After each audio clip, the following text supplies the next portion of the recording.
আমাদের জন্য, সেবনটা আমাদের জন্য, পাবলিকের জন্য নয়। আমরা সাধক, আমরা বিভিন্ন মাজারে যাই, যেমন কুষ্টিয়া লালন, ঠিক আছে, যেমন কুষ্টিয়া লালন, সলমান শাহ, ভেড়ামারা, বিভিন্ন ডিস্ট্রিক্টে বিভিন্ন নানা জায়গায় আমরা যাই। তো এই খবরটা আমরা কীভাবে পেলাম? দেশ ঘুরতে না আমরা সব জায়গায় চলাফেরা করি, এবার ঘুরতেই বিভিন্ন জায়গায় ঘুরে করতে আমরা মাজারটা খবর পাই। আর কারমার্কার এখানে আমরা আসছি, কারমার আশপাশের লোকজনও ভালো, হেবি সুন্দর, আমরা ভালো আছি ইনশাল্লাহ। আমি গাইবান্ধা জেলা গোবিন্দগঞ্জ থেকে এসেছি কারণ বাবার মাজারে দয়ালের চরণে ভক্তি রেখে আমরা আমাদের আত্মার খোরাকের জন্য আসছি এবং বিভিন্ন জায়গার থেকে, বিভিন্ন জেলা থেকে, বিভিন্ন থানা থেকে সকলেই এখানে উপস্থিত হয়েছে। কারণ বাবা মাজারে আমরা আসছি, এখানে অনেক দূর দূরান্ত থেকে আমার ভক্তবিন্দুরা আসছে, সবাই মিলে এখন এশার নামাজের পরে বা 10টার পরে সামাকাওয়ালি হবে, যাই যেটার মন চায়, কিন্তু দরবারি গান সব বিষয়ের গানই হবে আর কি। নবী তথ্য, মুর্শিদ তথ্য, মুর্শিদি গান আর নবী তথ্য গান হয়, সে সাথে দিকে একটু বিচ্ছেদ গান হয়। মমজালা এটার উদ্দেশ্য, আমরা এটা আসন দেই, আমাদের দয়ালের কথা যেখানে বসি সেটা একটা আসন ধরে বসি। এখানে কোনো মূল উদ্দেশ্য কোনো টাকা পয়সা পাওয়ার জন্য নয়, মূল উদ্দেশ্য আমাদের গুরু মুর্শিদকে আমরা স্মরণ করি। তাই আমরা অলি আল্লাহর দরবারে গেলে মম জ্বালাই, মম আকরবাতি জ্বালাই। যে গুরুর কাছে গেলে আমরা নিজেকে নিজে দেখার একটা ব্যবস্থা করে আমাদের গুরু। আমাদের সেই গুরুর ক্ষেত্রে আমাদের যে গানগুলো হয় মূলত সম্পূর্ণ গানই হচ্ছে ইসলামিক মতো এবং সাধক, যাকে বলা হয় বাউল সাধক। এই গানের মধ্যে দুই রকম আছে স্যার, একটি গান হচ্ছে ফাসেক, একটি হচ্ছে আশেক।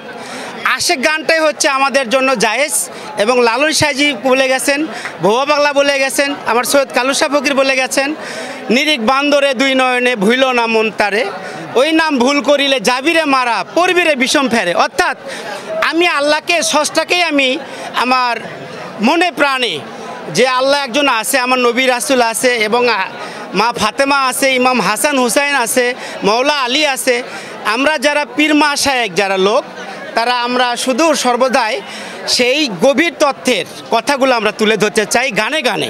যে ওনারা সাধকেরা বলে গেছে যে বড় পীর খাজা মাইনুদ্দিন চিশতি রহমতুল্লাহ আলাইহি উনিও নাম জপেছেন এই গোপন তত্ত্বর, এই খালি 60,000 পাতনি যে নামটি।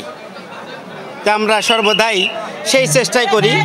কারণ বাবার কাছে দেখেন লাখো লাখো জনতা আসে সারা বাংলাদেশ থেকে, বাবার কিছু না পালে তো আসতো না, ঠিক কি না বলেন? অনেক দূর দূরান্ত থেকে মানুষ আসে। আসলেই এরকমই আমরা সর্বদাই সর্বক্ষণই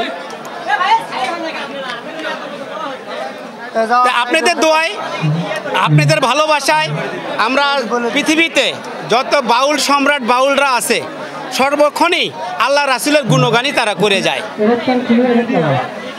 আর আপনাদের কাছে আমি একটু আবদার করব, আমি বাউল জাহাঙ্গীর এই দেশের মধ্যে অনেক পাগলদেরকে জোর যুবভাবে ধরে ধরে সেই পাগলের ঠ্যাং ছেঁচড়ায় ধরে 4-5 জন ধরে ধরে তাদেরকে চুল নাড়া করে দেয়। এই জিনিসটা আপনাদের কাছে আমি বাউল জাহাঙ্গীরের পক্ষ থেকে আপনাদের কাছে আমি কাকুতে মিনতিভাবে একটু অনুরোধ করছি, আপনারা যেন ওই লোকদেরকে, পাগলরা কারো যায় আঁচল টান দেয় না, কোনো কারো যায় ক্ষতি করে না, কারো যায় থাবা দিয়ে একটা খাবার খায় না। আর এই সমাজে ভালো ভালো মানুষ বাজে বাজে জিনিস ঘরে বসে খায়, তাদের কোনো বিচার হয় না, তাদের কোনো কিছু করতে পারে না, খালি পাগলদের উপরে যায় অত্যাচার এরা করে।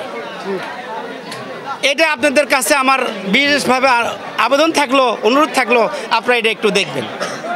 আমি বাউল জাহাঙ্গীর, আমার ছোট্ট একটা চ্যানেল আছে বাউল জাহাঙ্গীর অফিসিয়াল ইউটিউব চ্যানেল।